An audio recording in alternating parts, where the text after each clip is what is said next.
अभी अभी खबर आई है कि जनाब पाकिस्तान में कोटकी और रोड़ी के दरमियान ट्रेन हादसा हुआ है। दो ट्रेनें आपस में टकराई हैं। तो उसमें 40 कम से कम 40 अफराद अब तक कंफर्म कर रहे हैं ज़राए। तो इस पे अफसोस ही किया जा सकता है कि ये मतलब मेरी बदकिस्मती है कि मैं पाकिस्तानी हूँ।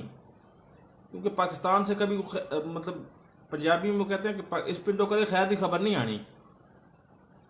तो जो ही और तफसीलात आती हैं मैं आपको बताता हूँ, लेकिन अभी सरे दास्ता आपको इतना बता सकता हूँ कि अलस सुबह 3:45 पे